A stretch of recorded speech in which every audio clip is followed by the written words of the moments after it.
Fifth Avenue, New York, 1900 Easter Parade. There's a sea of horses, and there is one car. Can anyone see the car in that picture? Can anyone see the car? There is a book for... No? No one? Okay, I'll show you. There. There is one car in a sea of horses in New York City, 1900. 13 years later, can anyone see the one horse in that picture? There is one horse in that picture. Can you see it? It doesn't even look like a horse. Okay? That is a disruption.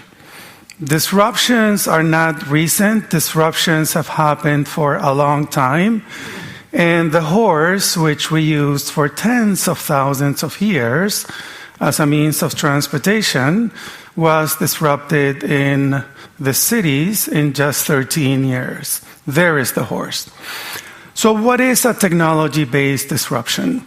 It's essentially when a combination, a convergence of technologies make it possible for entrepreneurs or companies to create new products and services that do two things. One, they create new markets.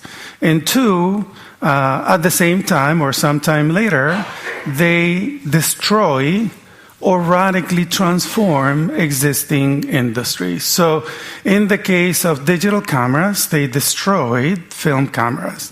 In the case of, for instance, Uber, they're not destroying, but they're radically transforming the taxi industry today. So it's not total destruction all the time, but it's radical transformation. And it's not usually the smartest people in the room who get the disruptions until they happen, of course. And then they already knew that it was going to happen. So let me give you an example. In 1985, the then largest telecom company on earth, AT&T, hired McKinsey & Company, and they asked them one question. So AT&T invented many of the key cell phone technologies, and they asked them one question. In 15 years, what's going to be the market for cell phones? So AT&T wanted to know if they would invest and how much they would invest in this new market. So, McKinsey went off to do whatever it is that they do, and they came back, and this was the number. The number of subscribers in America for cell phones in 15 years is 900,000. The real number was 109 million. This is not a small mistake. This is a factor of 120 times, right? They probably charged more money than the number of subscribers that they said there, right? So by not getting early enough in the mobile market, essentially not only was AT&T's landline telephony business, does anyone remember landlines? Essentially that was disrupted, but also by not getting into that market, if you look at the top 15 global internet companies now, that's $2.4 trillion in market valuation. So you miss out on potentially trillions of dollars of opportunities by not joining the disruption. And like I said, it's usually the experts and the insiders who will deny and who will dismiss disruptive opportunities. Okay, it's the experts, and they will give you all kinds of excuses. Oh, it can't happen. I've given my customer what they want, and this can't possibly happen in 13 years. Hello, so things like that. So part of my work in disruption is to answer this question: why do smart people in smart organizations fail to anticipate, let alone lead, market disruptions. And one of the things that happened over the last few years is that the concept itself of disruption that we've been using for a couple of decades was not explaining some of the recent disruptions. For instance, Uber. So the classic model of disruption is you start out with something that's cheaper than what the market offers, but that product improves at a faster rate than the market, and until some point it becomes better than the market, and boom, disruption happens. But when Uber came out, it was cheaper, faster, better, and more customizable than taxis. Boom. That was not explainable by the concept of disruption. When the smartphone came out in 2007, remember? The smartphone came out in 2007. It was a $700 product, but the mainstream was a $100 Nokia. Remember Nokia? Okay, so at the time, people thought, oh, it's too expensive and whatever, but this was a superior product. Yes, it was more expensive, but when you took the technology cost curve that was coming down very, very fast, essentially this disrupted the cell phone market from above. Not from below, but from above. So this is a different type of disruption. So I created a new model for disruption that included business model innovation and different ways of disrupting. And one of the things that I work with a lot is what's called exponential technologies. What is an exponential technology? It's a technology that on a same cost basis improves on a double-digit, maybe triple-digit basis every year. So, for instance, the exponential technology we know best, computing. So Moore's law has essentially, for decades, meant that for the same dollar, we get twice the computing power every 2 years. So computing power has doubled for the same dollar every 2 years. Now, when you double every 2 years, over a decade, that's a 1,000-time improvement, right? Over 2 decades, it's a 1 million time improvement.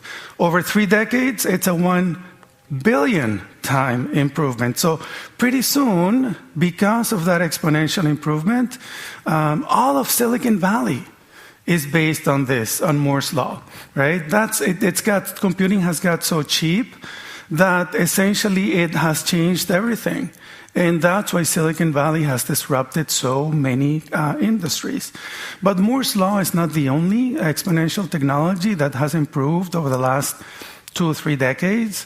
If you look at data storage, if you look at digital imaging, if you look at bandwidth and so on, these were the types of technologies that I was an early employee at Cisco Systems, and we were looking at these kinds of exponential technologies. And when you get a convergence of several of these technologies, then you can come up with a product like the smartphone, like the iPhone and the Android, which coincidentally happened to come out the same year.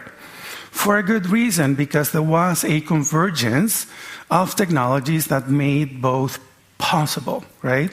And in turn, these new platforms enable new disruptions. For instance, Uber or Airbnb and so on and so forth. So what am I looking at, and what have I been looking at in terms of technologies over the last few years? What are the key technologies that, in my estimation, are both exponential? And when you combine in different ways, they're going to essentially disrupt every single industry, large industry in the world, over the next couple of decades. So I'm going to focus on energy and transportation, but that doesn't mean if you're in healthcare, right? If you combine different technologies that I'm showing here, healthcare will also be disrupted. If you're in shipping, if you're in manufacturing, if you combine these key technologies in different ways, there are going to be different types of disruptions over the next 2 decades. So I took all of this thinking and just to give you an idea of how some technologies are improving on a super exponential basis. Sensors, the market has gone up since 2007 by 1,000 times. I mean, imagine any market going up by 1,000 times. And at the same time, cost has come down by 1,000 times. So you have a technology cost curve that's going down exponentially, that's enabling a market that's going up exponentially, right? 1,000 times technology cost, 1,000 times market, right? It's not usually one-to-one, but this is a perfect example of a key exponential technology that, when combined with others, it'll cause a lot of disruptions. So I took this thinking and I applied it to energy and transportation. And I had been in energy for a decade or so. I knew something about it, I put it in, and that's where the clean disruption came out. And this is all about technologies, by the way. This is not about mining, it's not about extraction, it's not. Technology has a different dynamics, has a different economics from extraction technologies. So there are 4 key categories of technologies, all of which are improving by double-digit, maybe triple-digit basis every year. Each one of them is disruptive in its own way, but they enable one another, and when combined with one another, they create a virtuous cycle of disruption. So I'm going to walk you through each one of these and show you how disruptive they can be. Energy storage, batteries, in other words. So if you use a laptop, if you use a game, if you use one of these, essentially you're using lithium-ion batteries. From 95 to about 2010, lithium-ion batteries improved by about 14% per year.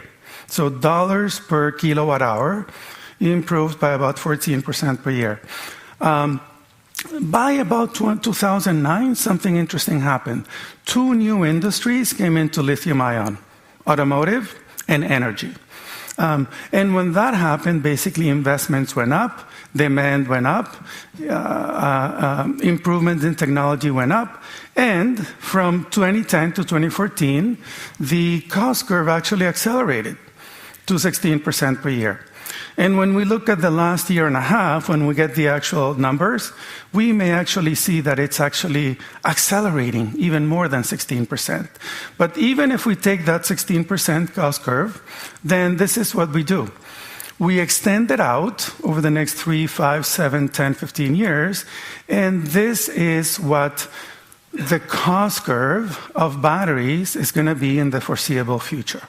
And that assumes, of course, that it's possible chemically and physically and so on for batteries to keep going at that rate. Now, I'm not saying lithium-ion is going to be the winner in 10 years, but what I'm saying is whoever comes up with another technology is going to have to beat this cost curve, right? So let's take that cost curve. How is it happening? I mean, how are people pushing the cost down so quickly? I mean, beyond 16%. So this is a battery. Does anyone drive a Model S, a Tesla Model S here? Yay. So the Tesla Model S has 7,000 of these batteries, a little bit bigger than these, the 18650 batteries. The way that you make one of these is you mine the lithium, say, in Chile or Argentina or Australia. You ship that to, say, China, where it's refined to 99+% purity. They ship that to Japan or Korea, in this case, Japan, Panasonic. They put it in this form in Japan or Korea, and then they ship it to California, where Tesla put 7,000 of these into one Model S. Now, there's a lot of waste in that supply chain, right? Just by cutting the waste, just by putting a lot of that supply chain in one place in Reno, Nevada, essentially Tesla is going to cut the cost by anywhere from 30 to 50% over the next few years. And that doesn't even include technology innovation, which is improving, right? And according to Elon Musk, it's going to improve at about 5%. So that is what's going to keep that cost curve going down over the next few years. But it's not just Tesla. I mean, when Tesla announced the prices for the Powerwall, those prices are actually ahead of my curve. Ahead of my curve. I mean, 2 years ago, people were thinking 16% per year, that's too aggressive. Well, guess what? That's ahead of my curve. So I'm going to have to adjust my curve when I get actual market data. And just to show you the size of the market at those prices, Tesla got $1 billion in orders within 2 weeks of announcing the Powerwall. So the Gigafactory, which in and of itself would have doubled world production of lithium-ion batteries, is actually going to be expanded another 45% just for grid storage. That's how interesting that market is. But Tesla's not the only one doing this. Companies like BYD have said, we're going to build factories every bit as large as yours, right? Mine is as big as yours. Foxconn, LG Chem, BYD, there's a whole Samsung SDI, there's a whole bunch of companies that are investing massively in lithium-ion batteries. Just a few weeks ago, for instance, LG Chem announced that they're canceling a $4.2 billion petrochemical deal in Kazakhstan and putting that money into batteries. So a lot of money is leaving like old industries and getting into batteries because the opportunity is so huge. And because of all of these investments, essentially the cost curve may actually accelerate beyond that 16%. And the other thing that basically is important in disruption is business model innovation. And business model innovation is every bit as disruptive. For instance, if you look at Uber, Uber is a business model disruption. They use other people's, basically the cloud and smartphones, so other people's infrastructures, and they put together markets that are very inefficient. Boom, disruption. And that's a business model innovation. Airbnb, that's a business model disruption too. So business model can be every bit as disruptive. And how does that work in energy storage? So there are companies in Silicon Valley that are offering storage as a service. So how does that work? Say you're a 7-Eleven. Somebody walks in, they want water, they open the fridge. At that point, there's a spike in demand. So in the US, for that one spike, you get to pay a higher energy charge for the rest of the month. That's called demand charges. And those demand charges can be about 50% of the bill, of the actual bill of that 7-Eleven. By taking a battery and putting it within that 7-Eleven, it's the size of a fridge, essentially you're going to hide those spikes. The utility's not going to see it. You get to save 10 to 50% off your bill. Same energy consumption, you get to save on your bill, right? But the business model is zero money down, zero, right? So the 7-Eleven or the Clarion Hotel or whatever takes no risk, whether financial or technical, in doing that. So even at today's prices, these kind of companies are being very successful by innovating in the business model realm.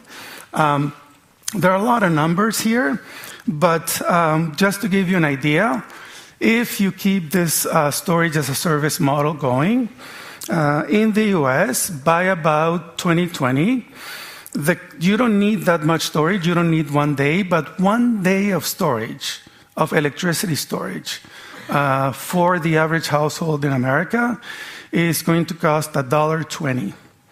$1.20 a day for a full day, 30 kilowatt hours of electricity storage by 2020. Now, you don't need a full day to disrupt utilities. And I'll give you an example. Arizona Public Services charges in the summer peak rates 49.5 cents, between 3 and 6 or 7. At midnight, they only charge 5 cents. So if all you have is 4 hours of storage, 4 hours, then essentially you disrupt the utility's pricing power. because you're going to buy it at midnight, at 1 a.m. or at 2 a.m., right? 4 hours of storage in 2020 are going to cost $6 a month. 2 lattes a month will disrupt the pricing power of utilities in the US, anyone who charges peaking rates. 1 latte in Norway, but 2 lattes in the US, right? And that's only 2020. That's 4 years away, right? So business model innovation as well as technology innovation, they can both be disruptive. The other way in which storage will be disruptive is on the grid. So large-scale storage means that essentially we won't need peaking power. So the reason we have peakers, gas peakers mostly, is that our grid is a just-in-time grid. The more demand goes up, the more basically we need to switch on the peakers and whatnot. In the US, peakers are about a third of generating assets, even though on average they're used less than 6% of the time, anywhere from tens to hundreds of hours per year. If you have large-scale storage, essentially means you buy at night and you sell when there is need for peakers, right? And there's a utility in Texas called Encore that wants to build a $5 billion energy storage project today, and they say that the economics work at $350 per kilowatt hour. Guess what? We are already there. We're already at $350 per kilowatt hour. Right? So essentially, even CEOs of conventional companies, energy companies, are saying that after 2020, there may not be another peaker ever built, ever. What they're not saying is that even existing peakers are stranded. Because once you have these kind of storage over the grid, that's it. No need for peakers, stranded assets, right? So these are ways, different ways in which energy storage can be disruptive to the grid, to today's grid. The next big disruption, electric vehicles, or should I say oil? So, I don't need to say much about Tesla, right? Tesla Model S, the best car ever made, according to Consumer Reports. Not the best EV ever made, the best car ever made. Consumer Reports gave them a rating of 103 out of 100. I mean, it sounds like a movie, right? It's 11. It's not 10, it's 11. So it's so good. And it's already become the best-selling large luxury car in America. Best-selling. They're beating BMW, they're beating Audi, they're beating et cetera, right? But of course, who can afford an electric vehicle? Now, that is not my car. It's a good photo op, but it's not I actually don't own a car.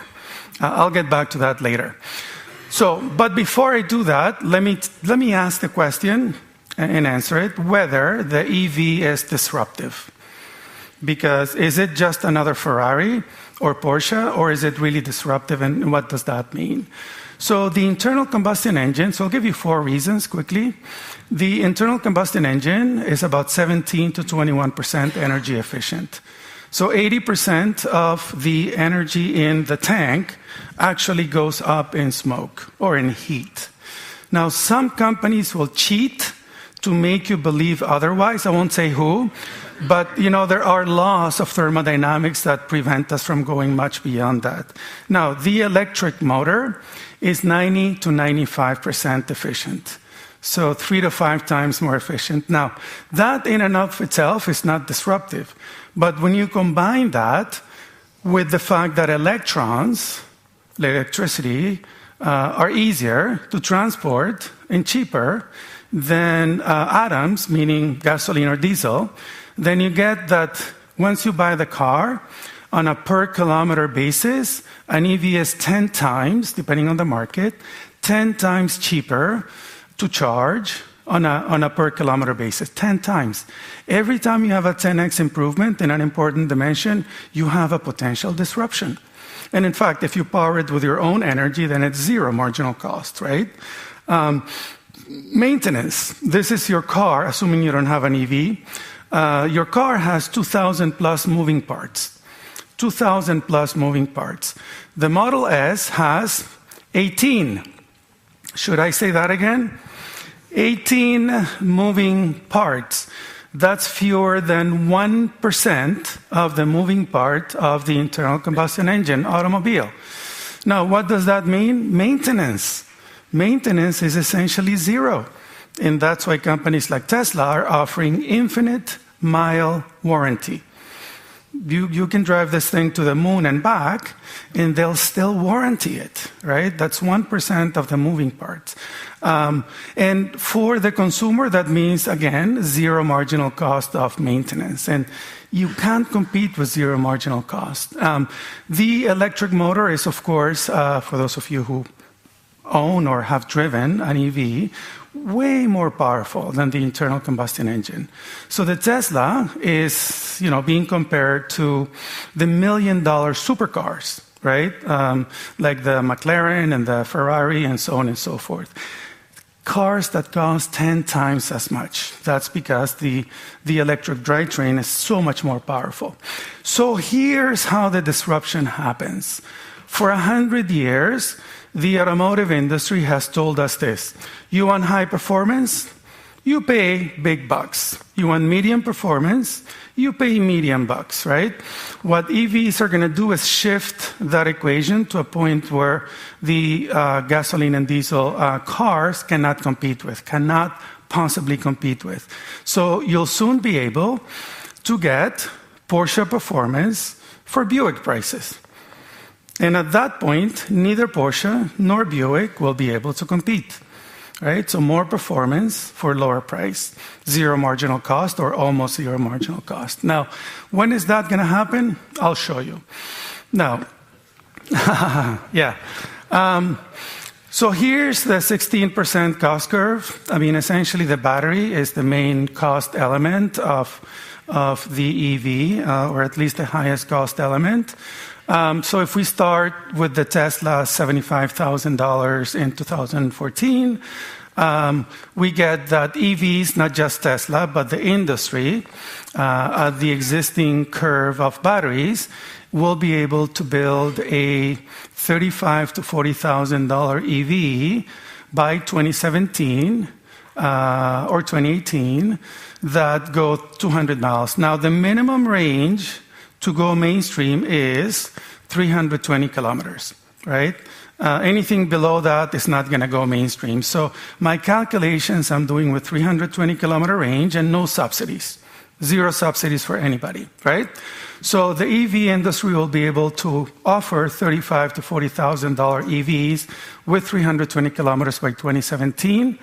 By 2020, the industry will offer $30,000 EVs with 320 kilometer range and almost zero marginal cost of ownership for $30,000. Now, why is this point important? The median new car in America is $33,000. So by 2020, maybe before, if the curve accelerates, EVs will be cheaper to buy, and they will be 10 times to 100 times cheaper to maintain. So just like film cameras gave ways to digital cameras, essentially at that point, it'll make no economic sense for anybody to pay more money for a gasoline or diesel car, and that costs also 10 times as much to maintain. So this is the tipping point. The tipping point in the auto industry is going to come around 2020, maybe 2019. By 2022, even the low end, the industry will be able to build a $20,000 EV that's going to be the low end of the market. So essentially what this cost curve says is by 2025, all new vehicles will be electric. All new buses, all new cars, all new tractors, all new vans will be electric. Anything that moves on four wheels will be electric by 2025. 5 all new vehicles will be electric. Globally, not in the US. So what is the industry saying about this? Well, GM just announced the 200-mile Bolt, and it's going to cost unsubsidized $37,500. And it's going to come out either at the end of this year or beginning of next year. That's smack in the middle of my curve. It may be a little earlier, actually. $37,500. Ford has said that they will invest $4.3 billion in electrification. They're basically going all out into electrification. Not only that, they've said that they're going to become a mobility services company. So they're not only going to do EVs, they're also going to become like Uber. So they're going to be in the mobility services business. And so is GM. GM invested $500 million into Lyft, which is Uber's competitor, and also just bought a $1 billion self-driving car company. But whatever the incumbent companies do, in the end, won't really matter because most disruptions happen from the outside. And Foxconn has announced almost $1 billion investment in making EVs. Foxconn, the company that makes your iPad. Apple is building one, Uber is building one, Google is building one, Xiaomi is supposed to be building one. So a number of computer companies are also getting into the EV market. Why? Why? Because EVs are computers on wheels. I mean, they have 20 moving parts, and they're moved more by computers and software than by people. And there are things that might even accelerate this. There are companies that are offering free charging anywhere. Go to buy, to your supermarket, free charging, right? Go to Walmart, free charging. Zero marginal cost. You can't compete with zero marginal cost. And one more reason to be disruptive, you can actually power your house with your car. In fact, this technology is ready. And you can power your car with your house, right? Vice versa. So I actually did the numbers for Norway, and when every car in Norway, all 2 million of them, cars plus vans, are fully electric, basically they'll be able to store almost 50% of the daily electricity demand in Norway in cars. Essentially, these things are power plants on wheels, right? 50%. Get that. Try that with your VW diesel, right? Okay, so this is a big disruption, right? So what's an even bigger disruption? Self-driving cars. So let me show you. I'm sure you've seen some sort of video for self-driving. Self-driving is not in the future. It's already here. I mean, we have hundreds of self-driving cars on the road. Google's cars don't even have steering wheel. No steering wheels or pedals. I mean, they actually drive themselves. And they're being tested in cities, not just on highways. And a lot of large conventional car companies are investing so heavily in self-driving. A lot of them have announced, level 4, which is no humans needed at any time, automation by essentially 2018 to 2020. Tesla says that they're already 90% self-driving. And they'll be fully self-driving by 2018 in 2 years. Nissan will also be by 2018 or 2020 fully self-driving, right? No humans needed. Now, when is this disruption going to happen, and how is it going to change everything? Automation. So I'll give you 2 data points as to how quickly the technology cost curve is going for the essential technologies for self-driving. This is what an autonomous car sees when it uses a sensor called LiDAR. LiDAR is like a laser and radar. So it emits about 1 million laser pulses 100 meters out, 360 degrees per second. 1 million laser pulses per second that bounce back, and then you have a supercomputer in the trunk that crunches up all that data and decides, oh, this is a cat, this is a tree, and so on and so forth, right? In 2012, when Google announced the cost of the technology costs of its self-driving car, LiDAR was $70,000. This is 2012. By 2013, the next-gen LiDAR was $10,000.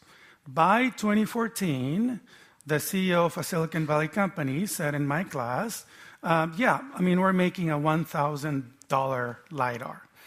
From 70,000 to 1,000 inside of 2 or 3 years. But wait, there's more, right? That same company announced in January a $250 solid-state LiDAR that is going to go to market this year. From $70,000 to $250 in 5 years, right? You want more? The next generation is going to cost $90, and it's going to be the size of a postage stamp. You'll be able to use it on your iPhone. I don't know what you're going to use it for, but you'll be able to do that, right? So this is how exponential technologies are affecting the cost of self-driving. And again, essentially what self-driving cars are computers on wheels. And so what's driving this computer? What's the actual computer? Well, let me show you how that technology has evolved in terms of cost. This was the world's most powerful supercomputer in the year 2000. It was a 1 teraflops computer, the size of that room, and it cost almost $50 million. 1 teraflops, 1 trillion floating point operations per second, whatever that means, right? So last year, NVIDIA announced its 2 teraflop GPU for $50. Should I say that again?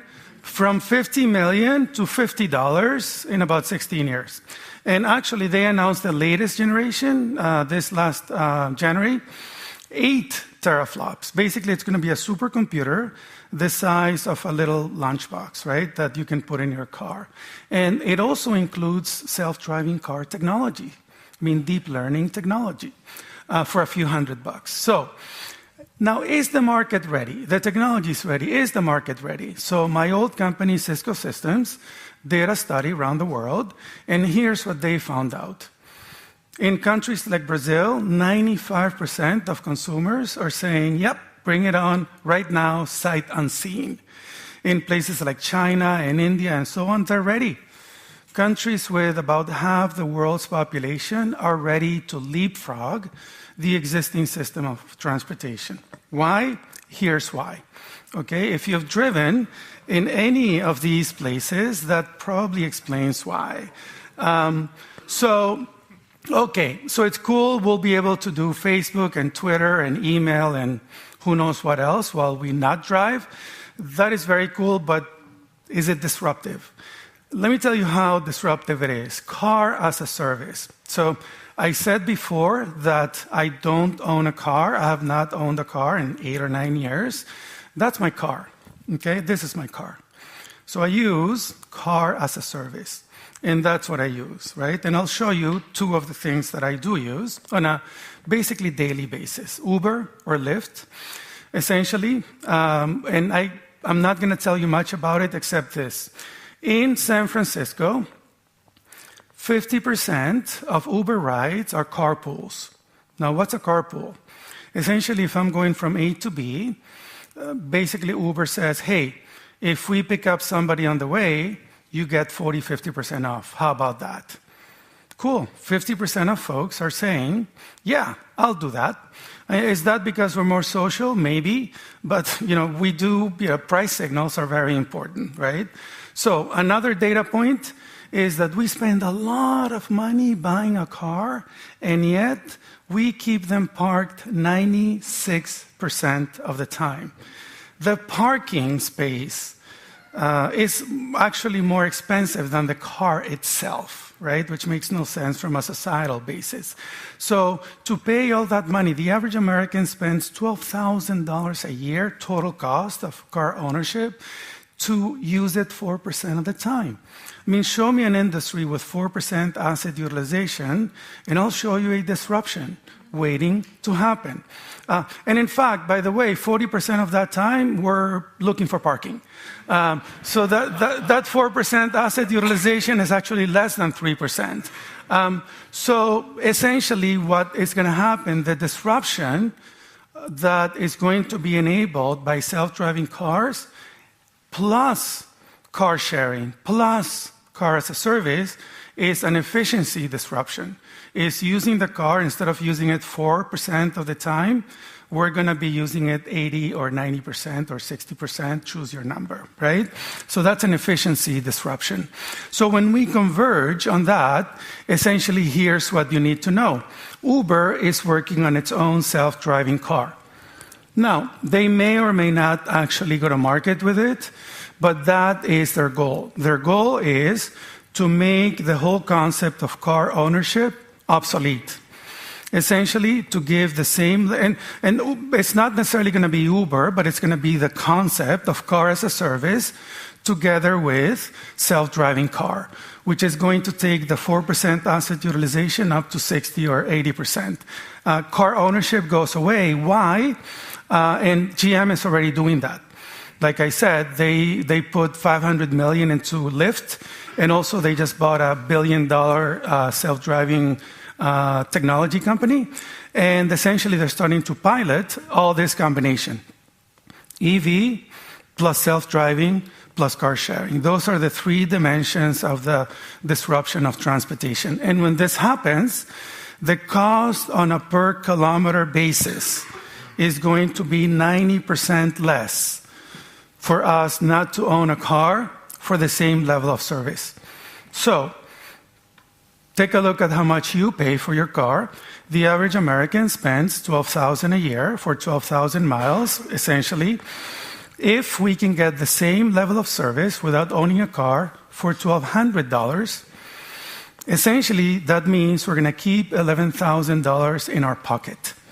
Okay? Everyone who owns a car is going to keep $11,000 in the pocket. So combine that, and what happens when we go from all parking to all driving is what else?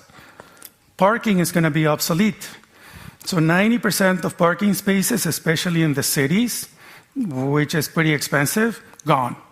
Because these cars are going to be riding around all the time instead of being parked all the time. And that's why utilization will go up. Parking is going to be obsolete, right? We're not going to need that many parking spaces. Cost per mile, per kilometer is going to be 10 times cheaper, which means that the concept of car ownership itself is going to be obsolete. We're going to have the car fleet is going to be 80% smaller because it's going to be riding around all the time. And boom. So these are the three dimensions of the transportation disruption. We're going to go from all ICE to all EV, from human-driven to computer-driven, from ownership to car sharing. And when you put that together, essentially this is what the disruption is going to be. By 2030, all vehicles, buses, vans, tractors, you name it, will be electric, self-driving, and car shared. Okay, now, last but not least, how are we going to power all of that? Solar energy. Now remember, solar energy is a technology. Solar PV is a technology, not an energy resource. As silicon, as technology, it has gone down in cost by more than 200 times. So that's the cost curve of PV since 1970, 200 times. And the installed base has doubled every 2 years since at least 1990. Doubled every 2 years. Remember what happens when you double every 2 years? How many more doublings until solar becomes 100% of the world's energy? Not just electricity. Now bear with me. I mean, we can do anything in a spreadsheet, right? So bear with me. Conceptually, 7 more doublings. That's 14 more years until solar is 100% of the world's energy. But can it do that? Really? Come on, right? Can it continue to grow at this rate? when you compare it to the main sources of energy, of power generation, essentially they've all gone, even at today's prices, up by 6 to 16 times since 1970. Which means, since 1970, on a unit cost basis, solar has improved by about 3,000 times relative to nukes and gas, 1,200 times relative to coal, and 2,100 times relative to petroleum. And again, solar as a technology is going to keep going down. Okay? Now, business model innovation is also important. In the US, what enabled the residential and commercial market was a model called zero money down solar. Essentially, a company comes in, they install the panels on your rooftop, whether you're a company or you're a home. They pay for it, they maintain it, they own it. All you do is basically you take no financial or technology risks.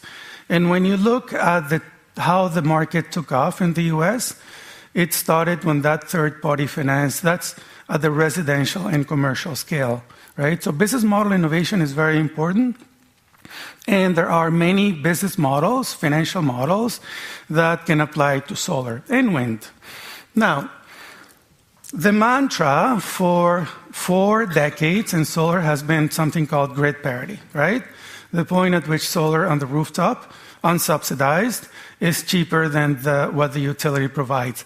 And I think grid parity is very important, but it's not the tipping point. Grid parity. I mean, according to Deutsche Bank, by the end of next year, solar will be at grid parity in 80% of the world's market. 80% by the end of next year. That's pretty good, right? I mean, it's not too bad. And it's going to continue to go down, solar. So, do the numbers. But I think, and of course, this is going to accelerate the demand for solar, which has been going up at 41% per year. Now, just to remind you, all the things that I've talked about, batteries, EVs, self-driving, in solar are technologies.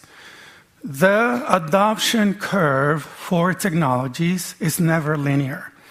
When you read the reports from the IEA, from the OECD, and so on, they will tell you 1% EV penetration, 2%, 3%, 4%, 5%, right? And maybe at some point in 2040, it'll get to 10% or whatever. But same thing for solar. But whether they do it on purpose or they don't understand technology, I don't know. But I will tell you, every single technology in the history of the universe, or at least the universe that I know, goes as an S-curve. So it may take decades to get to that tipping point, but when it does, essentially it accelerates and it takes 80% of the market within weeks, months, or a few years, and then boom, disruption happens. And that's how Kodak went in 2 years, right? That's how the horse went, 13 years. It's an S-curve, right? So what's going to be the tipping point for all of these technologies and now for solar?